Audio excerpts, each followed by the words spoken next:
हाँ, नमस्कार साथियों। आज की इस महत्वपूर्ण चर्चा को फिर से कंटिन्यू करते हुए जो यूजीसी नेट सेट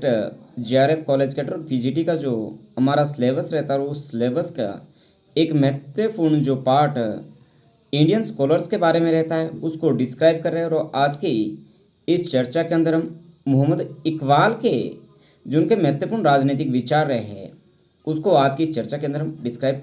करने की कोशिश करेंगे। हालांकि ये जो चर्चा इंडियन स्कॉलर्स के ऊपर हमारी चली है, ये जो स्कॉलर्स रहे हैं राजनीतिक रूप से और आध्यात्मिक रूप से या इंटेलेक्चुअल रूप से काफ़ी रिच ये स्कॉलर्स रहे हैं। और इनके ऊपर बहुत सारी यूनिवर्सिटीज़ के अंदर अलग से चेयरें भी स्थापित की गई है और बहुत सारी जो रिसर्च है इन स्कॉलर्स के ऊपर, इन राजनेताओं के ऊपर या इन फ्रीडम फाइटर के ऊपर हुई है। और बहुत अधिक जो डिबेट डिस्कशन इसके ऊपर लंबी डिबेट डिस्कशन की जा सकती है, परंतु हमारी जो चर्चा का जो सार है इसका जो क्रश है ये रहता कि एग्जाम पॉइंट ऑफ व्यू के हिसाब से यूजीसी नेट सेट का पेपर है, जीआरएफ का पेपर है, कॉलेज कैडर का पेपर है, पीजीटी का पेपर है या सेट का पेपर है जो स्टेट एलिजिबिलिटी जो टेस्ट पॉलिटिकल साइंस के अंदर जो लिया जाता है, इस तरह का कोई एग्ज़ाम हो तो एग्ज़ाम ऑफ पॉइंट के व्यू से ये जो हमारी चर्चा है ये रहती है। तो मोहम्मद जो इकबाल थे हालांकि वे फादर ऑफ स्पिरिचुअलिज्म इन पाकिस्तान के नाम से भी जाना जाता है, क्योंकि उन्होंने पाकिस्तान के आध्यात्मिक पिता होने का जो श्रेय है वह मोहम्मद इकबाल को जाता है। और परंतु अर्ली स्टेज के अंदर जो मोहम्मद इकबाल थे वह हिंदू और मुसलमान की एकता की बात करते थे। देश के विभाजन कारी जो ताकतें थी उनको नकारने का काम करते थे और हिंदू और मुसलमानों के बीच किस हिसाब से या किस तरह से एकता इनके अंदर डेवलप हो उसके लिए अपने बेहतर सुझाव देते थे। और ब्रिटिश सरकार के द्वारा रूल एंड डिवाइड की जो पॉलिसी उस समय भी ईजाद की जा रही थी या डेवलप की जा रही थी उसका घोर विरोध मोहम्मद इकबाल के द्वारा किया जाता था। इसके साथ साथ मोहम्मद इकबाल के द्वारा भारत के अंदर जो उपनिवेशवादी जो ताकतें हैं, जो भारत को लंबे समय तक उन्होंने अपनी शिकंजे के अंदर जकड़ के रखा, उसका विरोध या फ्रीडम फाइटर के रूप में भी मोहम्मद इकबाल को याद किया जाता है। यदि जो मोहम्मद इकबाल की बात हो, ये जो मुस्लिम विचारक के रूप में हुए या मुस्लिम विचारकों के पुनराव उद्धारक के रूप में इन्होंने काम किया है। इनको एक कवि के रूप में याद किया जाता है, बुद्धिजीवी और एक राजनीतिक विचारक के रूप में मोहम्मद इकबाल को याद किया जाता है। इन्होंने क्या है मुस्लिम समाज के अंदर जो कुरीतियाँ थी, जो बुराइयाँ थी, उनको सुधारने के लिए चिंतन किया और मुस्लिम समाज के अंदर जागरूकता लाने का जो काम है मोहम्मद इकबाल के द्वारा किया गया। मोहम्मद इकबाल का जो जन्म है 9 नवंबर 1877 को पंजाब के सियालकोट के अंदर हुआ था। और एमए इन्होंने लाहौर के अंदर और इन्होंने जो दर्शन शास्त्र का जो अध्ययन है वह कैम्ब्रिज विश्वविद्यालय के अंदर किया था। 1922 के अंदर ब्रिटिश सरकार ने मोहम्मद इकबाल को सर का खिताब दिया था। सर अपने आप एक टाइटल था, एक उपाधि थी उस जमाने की, ठीक है। और उस 1930 के अंदर मोहम्मद इकबाल मुस्लिम लीग के नेता चुने गए थे। और गोलमेज सम्मेलन की बात हो जो थर्ड फर्स्ट सेकंड थर्ड जो गोलमेज सम्मेलन इंग्लैंड के अंदर हुए थे 1931 1931 और 1932 के अंदर, गोलमेज सम्मेलन के अंदर भी मोहम्मद इकबाल ने मुसलमानों का जो प्रतिनिधित्व है इंग्लैंड के अंदर गोलमेज सम्मेलन के अंदर इंग्लैंड मुस्लिम का जो रिप्रेजेंटेशन था वो मोहम्मद इकबाल के द्वारा किया गया था। इसके साथ साथ मोहम्मद इकबाल को आलमा इकबाल के नाम से भी जाना जाता है और इन्हें पाकिस्तान का आध्यात्मिक पिता भी माना जाता है। यदि मोहम्मद इकबाल की महत्वपूर्ण रचनाओं की बात करें जो कि अक्सर एग्जाम्स के अंदर पूछी जाती है तो the secrets of the self 1915 के अंदर, the call of marching well 1924 के अंदर, the reconstruction of religion thought in Islam 1930 के अंदर, the development of metaphysics in Persia 1908 के अंदर, जावेदनामा 1932 के अंदर, स्ट्रे रिफ्लेक्शंस 1961 के अंदर। जैसे मैंने कहा कि मोहम्मद इकबाल था अर्ली लाइफ के अंदर हिंदू और मुसलमानों की एकता की बात करते थे। इतना ही नहीं, मोहम्मद इकबाल एक कट्टर राष्ट्रभक्त भी रहे और राष्ट्रीय आंदोलन के अंदर, जब राष्ट्रीय आंदोलन चल रहा था तो हिंदू और मुसलमानों के बीच किस तरह से एकता स्थापित की जाए, इसका या देशभक्ति का जो समर्थन है मोहम्मद इकबाल के द्वारा किया गया। इसके साथ साथ मोहम्मद इकबाल के द्वारा विदेशी शासन का भी विरोध किया गया और विदेशी शासन या उपनिवेशवाद के खिलाफ लोगों को विद्रोह करने के लिए मोहम्मद इकबाल के द्वारा आह्वान किया गया। अपनी महत्वपूर्ण कविता मोहम्मद इकबाल की जो थी परिंदे की फरियाद और ताराना ए हिंद के अंदर मोहम्मद इकबाल के द्वारा राष्ट्रीय एकता का समर्थन किया गया था। 1909 के अंदर पृथक निर्वाचन के मुद्दे पर जब 1909 के अंदर आपका कम्युनल इलेक्शन जो एक्ट था भारत के अंदर पहली बार लागू हुआ, जिसके तहत ये व्यवस्था की गई कि भारत के अंदर मुसलमानों को जो अलग से अपना प्रतिनिधित्व चुनने का अधिकार दिया गया, इसको क्या है मोहम्मद इकबाल के द्वारा एक नया शिवाला कहा गया,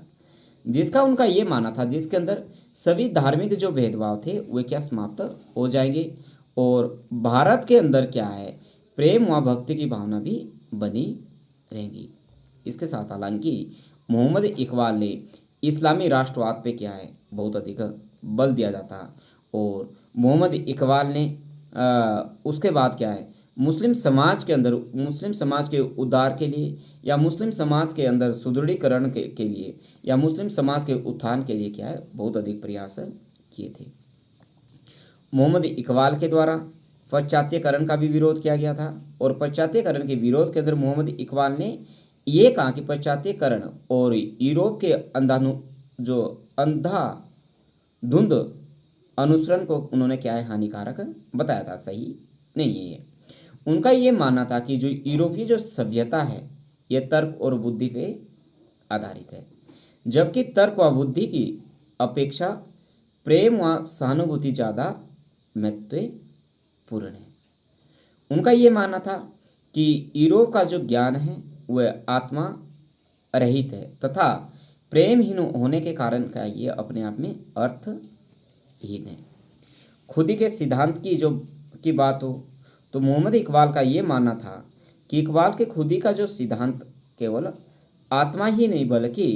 व्यक्ति के व्यक्तित्व का भी क्या है अपने आप में प्राप्य है, एक पर्याप्त है। उनका ये मानना था कि आत्मा व शरीर क्या है के गुण क्या है अपने आप में एक समान है और मनुष्य का नैतिक व धार्मिक जो आदर्श जीवन को स्वीकार करना है, ना कि उसे ठुकराना व इस आदर्श की प्राप्ति के लिए व्यक्तित्व के विकास की क्या है जरूरत संभव है और खुद ही व्यक्तित्व के विकास का क्या अपने आप में एक चरम बिंदु है, ऐसा मोहम्मद इकबाल जी का मानना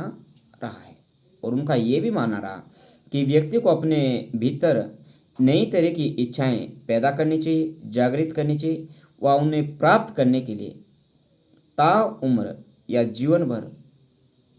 प्राप्त करने की कोशिश करनी चाहिए। मोहम्मद इकबाल के द्वारा खुदी के सिद्धांत के 3 नियम भी बताए गए थे। फर्स्ट के अंदर साधक धर्म की आज्ञा का पालन करे, क्योंकि धर्म की आज्ञा का पालन करके ही व्यक्ति अपने व्यक्तित्व का विकास करके वह ईश्वरीय गुणों को प्राप्त कर सकता है। सेकंड, व्यक्ति अपने ऊपर नियंत्रण रखे जो कि खुदी का सबसे बड़ा प्रमाण है तथा आत्मनियंत्रण के बिना व्यक्तित्व कभी भी संपूर्ण नहीं हो सकता। थर्ड, खुदी का जो तीसरा सिद्धांत ये है कि पृथ्वी पर व्यक्ति भगवान का प्रतिनिधि बनकर रहे। मोहम्मद इकबाल के द्वारा पूंजीवाद का भी विरोध किया गया था और पूंजीवाद के विरोध के अंदर मोहम्मद इकबाल ने ये कहा कि इकबाल पूंजीवाद के इसलिए खिलाफ थे क्योंकि वह व्यक्ति के व्यक्तित्व के विकास हेतु पूंजीवाद व्यवस्था को वरीयता या प्राथमिकता नहीं देते थे। उनका ये मानना था कि व्यक्ति मात्र एक पूंजीवाद के अंदर मशीन बनकर रह जाता है, इसलिए व्यक्ति के व्यक्तित्व के विकास के अंदर खुदी का जो सिद्धांत सबसे महत्वपूर्ण है। मोहम्मद इकबाल के द्वारा यदि इस्लामी राष्ट्रवाद की बात की जाए तो उन्होंने इस्लामी राष्ट्रवाद के अंदर उन्होंने मुस्लिम राष्ट्रीयता व सर्व इस्लामवाद पे भी बल दिया था। और 1923 के अंदर सर्व इलाहाबाद के अंदर मुस्लिम लीग की बैठक को संबोधित करते हुए मोहम्मद इकबाल ने पहली बार पाकिस्तान के विचार का भी क्या उन्होंने सैद्धांतिक आधार रखने का काम इलाहाबाद बैठक जो 1930 के अंदर हुई थी मोहम्मद इकबाल के द्वारा ही किया गया था। पाकिस्तान के अंदर मोहम्मद इकबाल ने पंजाब के पश्चिमोत्तर सीमा प्रांत, सिंध, बालूचिस्तान आदि जैसे राज्यों को मिलाकर एक पृथक पाकिस्तान बनाने की जो निर्माण या बात है मोहम्मद इकबाल के द्वारा ही की गई थी। और राष्ट्रवाद से विचलन दिखाते हुए मोहम्मद इकबाल के द्वारा मुस्लिम राष्ट्रवाद की ओर वे आगे बढ़ गए थे। उन्होंने ऐसी राष्ट्रवाद की कल्पना की जिसका जो आधार देश नहीं बल्कि धर्म है, रिलीजन है। और मुस्लिमों को संघर्ष का आधार क्या उन्होंने धर्म बताते हुए उन्होंने अवसरों से लाभ उठाने के लिए क्या है इस्लाम धर्म के मानने वाले लोगों को प्रेरित किया। मोहम्मद इकबाल के द्वारा सर्व इस्लामवाद या पान इस्लामिज्म इस्लाम पर भी बल दिया गया, जिसका ये अभिप्राय रहा कि दुनिया भर के अंदर जितने भी मुस्लिम धर्म को मानने वाले लोग हैं उनके अंदर क्या है एकता स्थापित होनी चाहिए। भारत और पाकिस्तान के विभाजन की बात हो, ये जो विचार है ये भी मोहम्मद इकबाल के द्वारा दिया गया, क्योंकि मोहम्मद इकबाल का ये मानना था कि भारत के अंदर दो राष्ट्रीयताएं के लोग रहते हैं, एक हिंदू राष्ट्र है और दूसरा मुसलमान राष्ट्र है। और दोनों के रीति रिवाज है, दोनों के कल्चर है, उनका वे ऑफ लाइफ है, वह एक दूसरे से पूरी तरह से सेपरेट है। इसलिए भारत के अंदर यदि कम्युनिज्म की प्रॉब्लम है, सांप्रदायिकता की समस्या है, और देश के आज़ादी से पहले भारत के अंदर जिस हिसाब से जो सांप्रदायिकता जो ताकतें थी, हिंदू और मुसलमानों के बीच जो लगातार दंगे बढ़ रहे थे, उनको रोकने के लिए एक ही तरीका मोहम्मद इकबाल के द्वारा बताया गया था। वो ये था कि धर्म के आधार पर देश का विभाजन कर देना चाहिए, या देश का विभाजन धर्म के आधार पर हो। और इसके साथ साथ मोहम्मद इकबाल ने ये भी माना कि मुसलमानों के लिए क्या है एक अलग से अपनी मातृभूमि होनी चाहिए, जिसको उन्होंने पाकिस्तान नाम दिया। तो आज की इस चर्चा के अंदर बस इतना ही। और मेरा ऐसा मानना है कि एग्ज़ाम पॉइंट ऑफ व्यू के हिसाब से आज की जो ये भी चर्चा है आपके लिए काफ़ी फ्रूटफुल रहने वाली। Thank you so much.